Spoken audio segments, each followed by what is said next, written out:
¿Por qué no deja de aumentar la pobreza en México? ¿Conoce los riesgos de dar sus datos personales? Quédese con nosotros.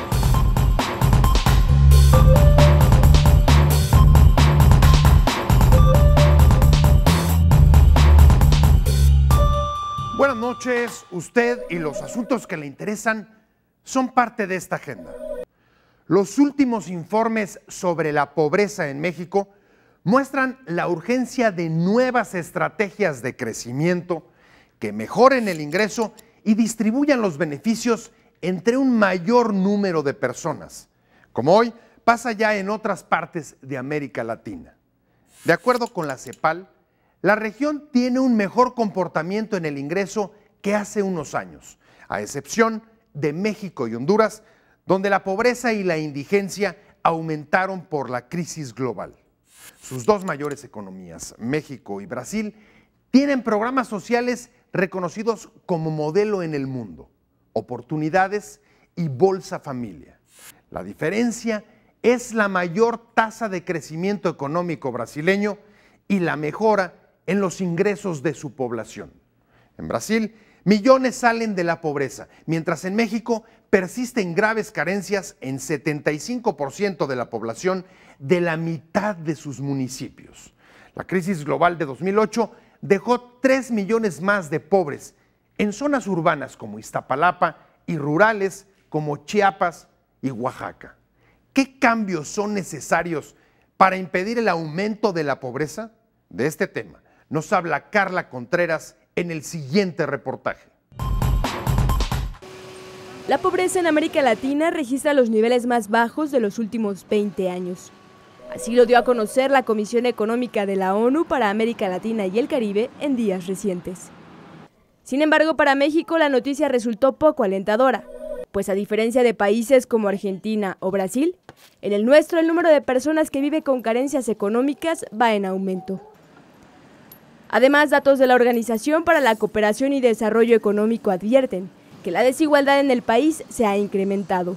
México es el segundo miembro del organismo con mayor disparidad de ingresos después de Chile. Este es el nuevo rostro de la pobreza mexicana. Hay días en los que no sacamos ni para comer, ni para los pañales de mis hijos, pero hay días en los que sí sacamos para todo, ¿no? Pero lo más difícil es que pues, la gente luego se niega a darte un peso pensando que los vas a robar, ¿no? En el país hay 52 millones de personas en condición de pobreza. La mitad, es decir, 26 millones, radica en las principales zonas urbanas del país o en la periferia. Así lo revela el primer estudio para evaluar la situación socioeconómica de los 2.456 municipios del país, llamado Medición de Pobreza Municipal 2010. Que solamente en 190 municipios del país se encuentra la mitad de las personas en situación de pobreza de todo el país. Me cuestan los vidrios. Soy fakir. Hay días que me llevo 200, 250, o sea, ya con eso más o menos completamos para los pañales, para la comida, para la leche, para el cuarto. ¿Pero cuántos son en tu familia? Somos 4. Puebla, Iztapalapa, Ecatepec de Morelos, León, Tijuana, Ciudad Juárez, Nezahualcóyotl, Toluca, Acapulco y Gustavo Amadero ocupan los primeros 10 lugares en la lista de localidades con más personas en situación de pobreza, con un total de 5.425.000 habitantes. Es decir, son municipios mucho más urbanos, mucho más grandes y que tienen un mayor número de personas en pobreza y son 190. Aquí tenemos 1.003 municipios de los 2.546 que hay en el país, que todos ellos tienen al 75% más de su población en pobreza. La pobreza extrema se concentra en las zonas rurales donde las familias viven con 3 carencias sociales o más y su ingreso es menor a la línea de bienestar mínimo, equivalente a menos de 684 pesos mensuales o 22 pesos al día. Esta condición afecta a 11.7 millones de mexicanos. Un ejemplo es la situación en Xalitzintla, Puebla. Ahí vamos pasando la vida, porque nada más a donde alcance la vida. Ay, pues está muy duro ahorita la situación. Sí, está muy escaso ahorita el dinero, casi no hay. Los otros días sí, como que se vendía más. Ahora sí teníamos más, como más, hágase de cuenta, pues más, un poquito más de dinero. Ahorita ya no, porque como ahorita mi leña no se vende. La verdad estamos muy mal, ya vio usted cómo está mi techito. Cochuapa el Grande, San Simón Zahuatlán, Mixtla de Altamirano, Chalchihuitán, Coicoyán de las Flores y Aldama son los municipios donde el porcentaje de la población que vive en condiciones de miseria es cercano o mayor a 80%. Respecto al porcentaje de la población en pobreza extrema, lo anterior fue pobreza, esto es pobreza extrema. El mapa, por supuesto, cambia. Aquí se concentra la mayor proporción de población con mayor porcentaje de pobreza que sufre mayores carencias y un ingreso más bajo. Nuevamente, los municipios sur, sureste, algunos en el norte, Chihuahua, el Nayar, Durango. La Ley General de Desarrollo Social contempla 6 dimensiones económicas y sociales para determinar el nivel de pobreza: ingreso, rezago educativo, acceso a los servicios de salud, a la seguridad social, calidad de la vivienda, incluyendo los servicios básicos y acceso a la alimentación. El último estudio realizado para medir la pobreza en los 2.456 municipios del país revela que en 2.294 municipios habita más del 50% de la población con carencia de seguridad social. En 1.179, más de la mitad de la población no cuenta con servicios básicos en la vivienda, mientras que en otros 420, el 50% de los habitantes no tiene acceso a los servicios de salud. Cada municipio o cada delegación en el Distrito Federal tendrá la oportunidad de mirarse en un espejo y saber cómo están. Y creo que esto es de vital importancia para buscar un desarrollo equilibrado. Especialistas advierten que para revertir el incremento en el índice de pobreza es necesario crear más fuentes de empleo, mejorar el nivel de ingreso y reforzar el sistema de seguridad social. Si bien hemos avanzado, yo diría mucho en coberturas básicas, insisto, en el acceso a salud, en acceso a educación básica de niñas y niños, al mismo tiempo tenemos el reto de poder incrementar el ingreso, que ese ha sido a lo mejor el talón de Aquiles en la política pública en general. Es un reto importante. Y por supuesto un tercer reto es la calidad de los servicios de salud, educativos, y equiparar las calidades. No quisiéramos tener calidades diferenciadas. Estas mediciones permitirán evaluar y fortalecer la rendición de cuentas de los 3 niveles de gobierno. También pretenden mejorar la planeación de la política de desarrollo social. Sin embargo, para que los resultados sean favorables, es urgente garantizar que los gobiernos elaboren políticas y destinen recursos a los sectores más vulnerables. La preocupación por un crecimiento más incluyente aumenta cada día en la región y también entre los organismos financieros internacionales porque genera sociedades más estables, seguras y sostenibles. La desigualdad es un problema tradicional de América Latina que ha contribuido a la inestabilidad social y política y que, a su vez, también ha sido factor de riesgo para el crecimiento económico. Aunque programas sociales en México y Brasil han mostrado su eficacia para romper la transmisión de la pobreza de una generación a otra, son limitados. También se requiere de otras políticas que mejoren el ingreso de la población. La disminución de la pobreza en Latinoamérica alienta el optimismo y la confianza en que es posible crecer, reducir las carencias sociales y distribuir la renta entre un mayor número de personas. Esas son algunas de las experiencias que en México deben estimular la búsqueda de nuevas fórmulas de desarrollo para atacar la pobreza.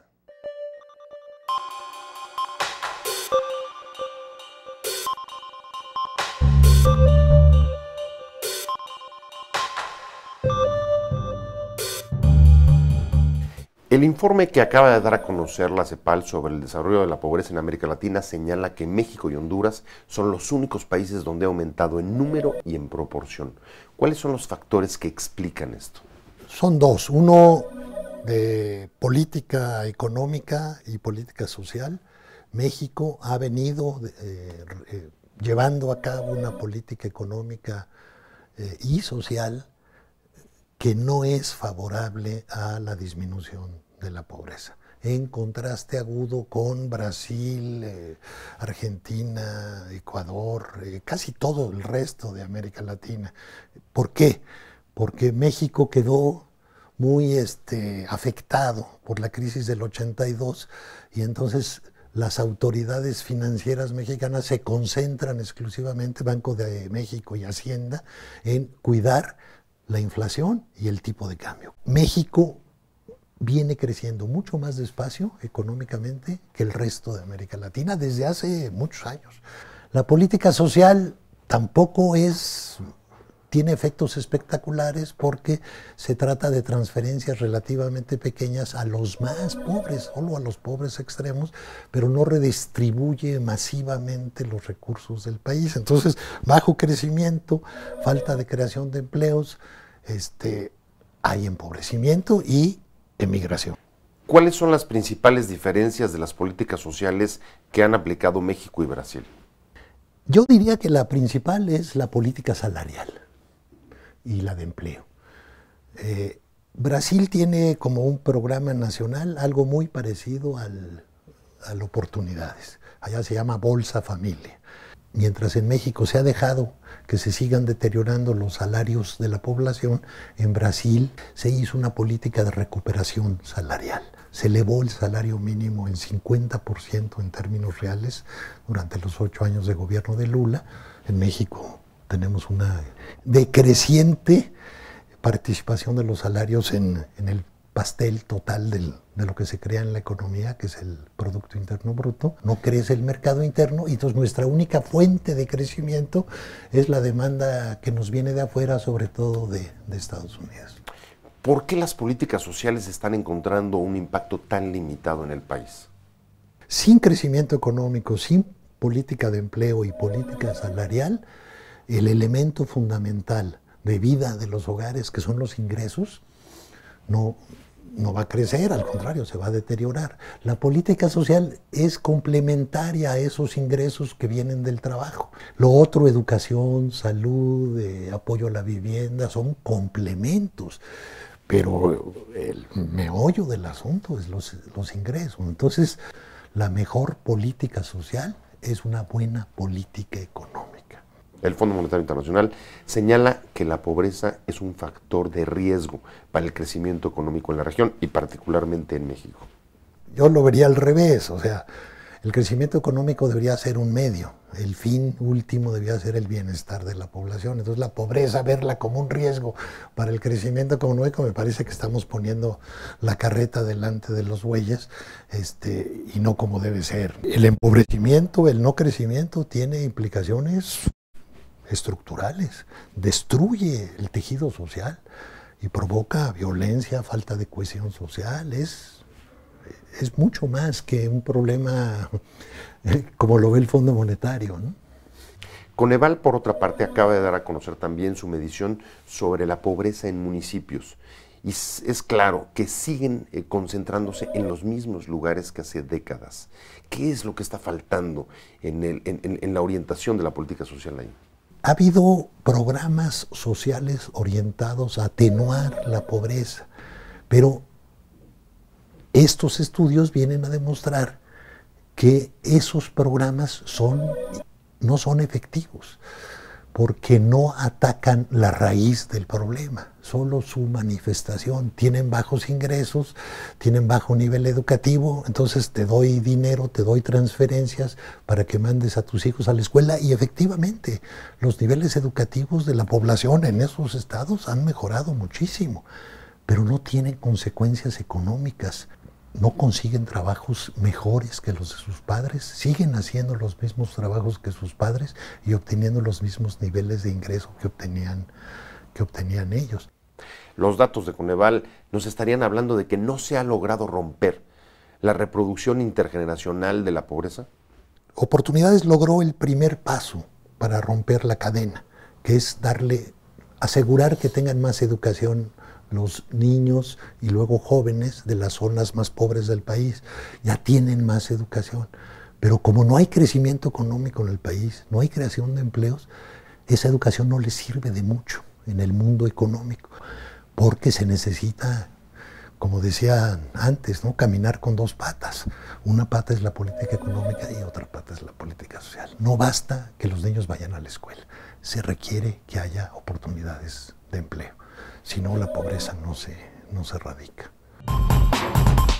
Quédese con nosotros. Al regresar, ¿sabe usted a qué nos exponemos al proporcionar nuestros datos personales?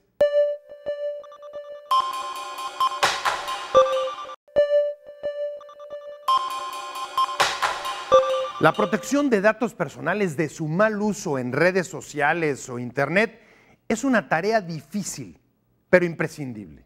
Así lo muestra, por ejemplo, Facebook, que ya admite miles de errores en la privacidad de sus usuarios y tener carencias en la confidencialidad de datos.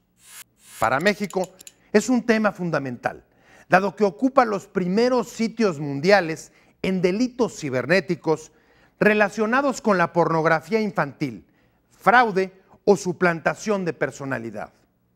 En 2010, se aprobó una moderna ley para proteger datos personales como derecho fundamental y autónomo al regular el manejo de bases de información pública y privadas. Ninguna autoridad, sin embargo, puede evaluar miles de las bases existentes. Por eso, la eficacia de la ley depende de la autorregulación de las empresas y la conciencia del ciudadano para estar alerta y evitar dar datos personales sin justificación. ¿Hay suficiente información pública sobre el peligro del mal uso de los datos personales? Octavio Castillo nos habla de este asunto en el siguiente reportaje. No hay ciudadano en México que no haya recibido correos electrónicos no solicitados, sobres en su domicilio con tarjetas de crédito aprobadas y otros productos de bancos de los que no es cliente, o bien llamadas telefónicas a números fijos y celulares promocionando un producto, un partido político o un candidato a puesto popular. Lo delicado de esto no es solamente que bancos, empresas o partidos quieran interesarnos en ellos, sino que todos estos acercamientos son personalizados.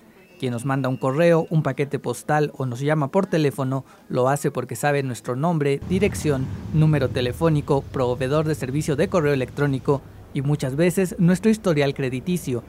Todos ellos son datos personales en apariencia. Existe en materia de datos personales un riesgo grave de que no se respete la identidad, la privacidad de las personas cuando se trata de la disputa por el poder.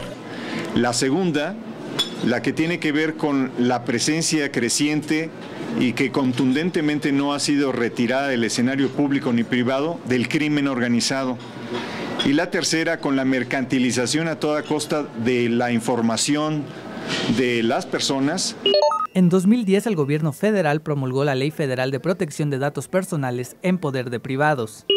La ley pretende poner un alto a los llamados mercados negros de la información, penalizando las conductas violatorias a la indebida o a la debida protección de los datos personales. Es de las llamadas derechos humanos de tercera generación, porque están protegiendo una parte fundamental que es el derecho a la privacidad. Es un gran avance tener la Ley Federal de Protección de Datos. Es un gran avance porque partimos, y respondiendo a tu pregunta, partimos de que la información, los datos personales son nuestros, son de la persona en todo momento. Y estamos protegidos en nuestra Constitución como un derecho humano inalienable.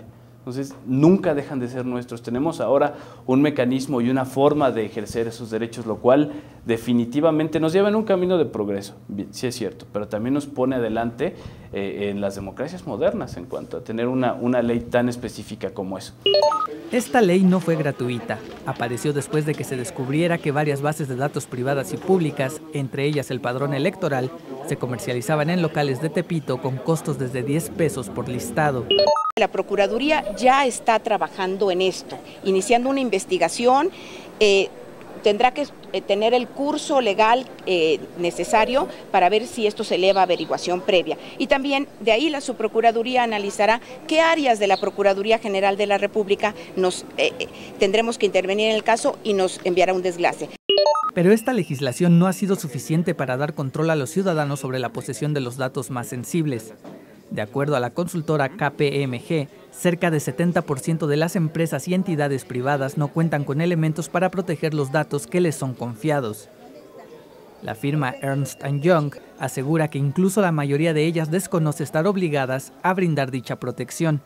El 50% de las organizaciones en México reconocía que había una regulación de protección de datos personales, sin que esto quiera decir que ese 50% ya estaba trabajando en el tema, simplemente sabía del asunto. Los expertos aseguran que aunque la ley cumple con las necesidades de información, aún no se ha informado debidamente a empresas y ciudadanos del alcance de la ley, y tampoco se contempló qué hacer con la información que se recopila a través de nuevas tecnologías. Imagina que desde un dispositivo móvil tienes acceso a tus datos personales, desde el portal de una empresa, desde el portal de un gobierno. Sería muy interesante preguntarse en dónde están esos datos personales, revisar bien el aviso de confidencialidad, que ahora es el aviso, quiero decir, de uso, que ahora es obligatorio. ¿Dónde están mis datos? ¿Qué van a hacer con ellos? Aun cuando lleva un año como derecho constitucional, solamente 3% de todos los ciudadanos han solicitado la restricción de sus datos personales a entidades privadas. La Ley de Protección de Datos Personales afirma que para resguardar la privacidad de una persona se debe proteger nombre, edad, dirección, sexo, preferencia sexual, números de cuentas bancarias y créditos contratados, números telefónicos, fijos y celulares, así como toda aquella información referente a su salud. Simplemente podemos hacer una reflexión. Cuando entras a una oficina como visitante, normalmente te piden una identificación para poder darte el acceso. Y la identificación por excelencia en este tipo de situaciones es la credencial de lector, donde revelas tu edad, tu dirección, tu fecha de nacimiento, bueno, la edad, y son datos que no necesariamente la persona que te está permitiendo el acceso al edificio necesita tener. ¿Cómo sabes tú si esa identificación no está siendo fotocopiada para utilizarse para algo indebido después? Los organismos encargados de salvaguardar esta información señalan el riesgo de no ejercer control sobre los datos en poder de personas y organizaciones privadas, ya que 80% de las bases donde aparece información privada y sensible de los ciudadanos no está en control de entidades públicas, sino en sus manos.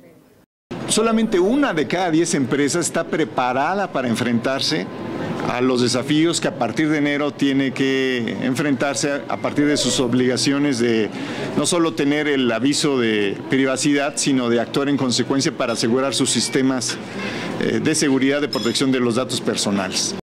Está pendiente reglamentar el uso de los datos personales y dar mayor poder a los ciudadanos para actuar en contra de las prácticas que ponen en riesgo un derecho tan básico y complejo como el de proteger una identidad. Facebook recientemente aceptó someter sus políticas de privacidad al gobierno estadounidense y auditores independientes vigilarán la confidencialidad en el manejo de datos como medida de autorregulación. La protección de la privacidad cobra también importancia en México. Por ejemplo, el IFAI pidió recientemente a Sony un informe sobre mexicanos afectados por el robo de datos que sufrió la compañía de la red PlayStation. La sustracción indebida de datos es otro reto para la protección de consumidores en la red, por la que circulan millones de correos con información personal o incluso cuentas bancarias. Especialmente delicada es la vulnerabilidad de los menores de edad que confían en la red y con facilidad dan sus datos personales o son engañados por ciberdelincuentes. En este campo, la regulación legal suele ir atrás de la revolución tecnológica. Por ello, la educación de los menores de edad y en general de los ciudadanos es clave para proteger los datos personales.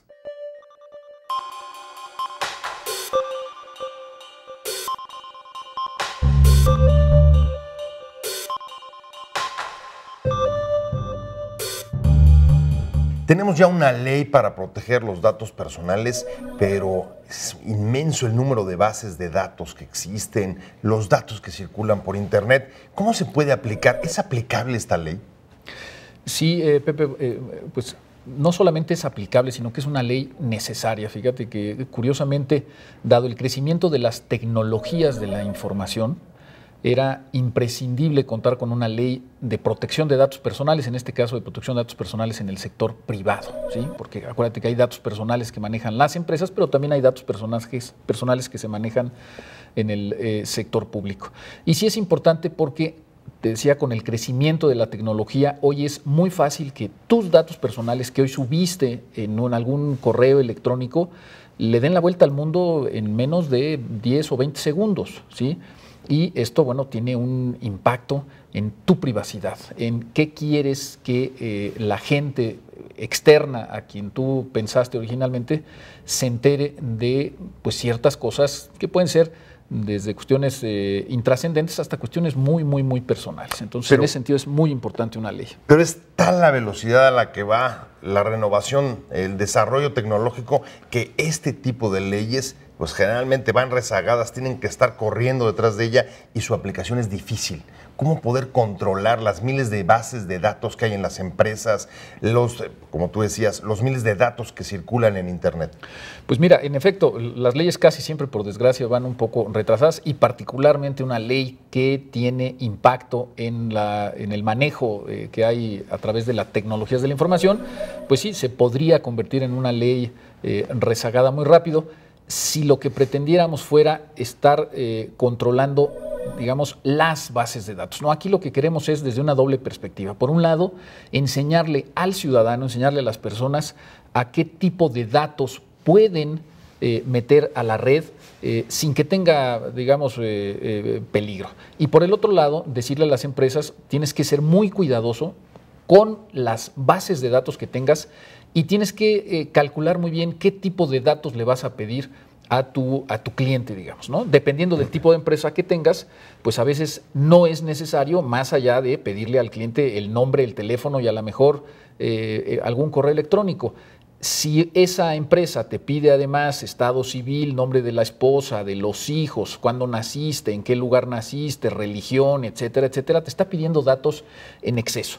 Y eso es contrario, digamos, a los principios internacionales en materia de protección de datos personales, que lo que dicen es que tiene que haber una proporcionalidad respecto del fin para el cual tú quieres la base de datos, tu empresa quieres la base de datos, y la cantidad de datos que le estás pidiendo al solicitante. Entonces, digamos muy rápidamente, necesitamos crear conciencia tanto en las empresas como en las personas, unos para que sean mesurados a la hora de entregar información y otros para que sean muy cuidadosos con los datos personales que tienen sobre tu persona. Ahora, si el asunto, digamos, es de conciencia de los ciudadanos y de los niños en menores de edad, de no dar sus datos, y de las empresas, de hacer un buen uso de los bancos de información, ¿para qué necesitábamos ley? Pues no, es que en realidad lo que establece la ley son ciertos parámetros, por un lado, de, digamos, respecto de qué tipo de empresa eres y la responsabilidad con la que debes de manejar los datos. Es decir, hay datos sensibles, por ejemplo, lo que manejan los hospitales, tanto los públicos como los privados, son datos sensibles. Bueno, para ese segmento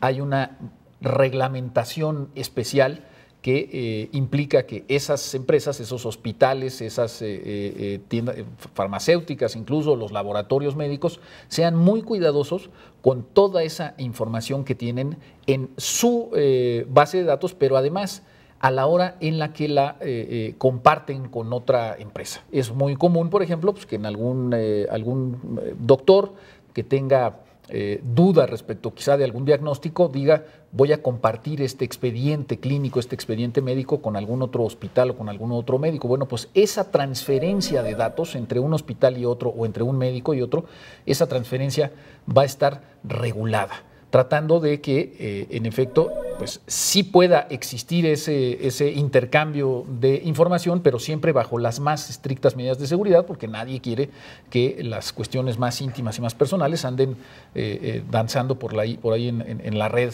alrededor del mundo. Gracias por habernos acompañado en Agenda a Fondo. Recuerde que puede escribirnos a la dirección de correo que aparece en la pantalla.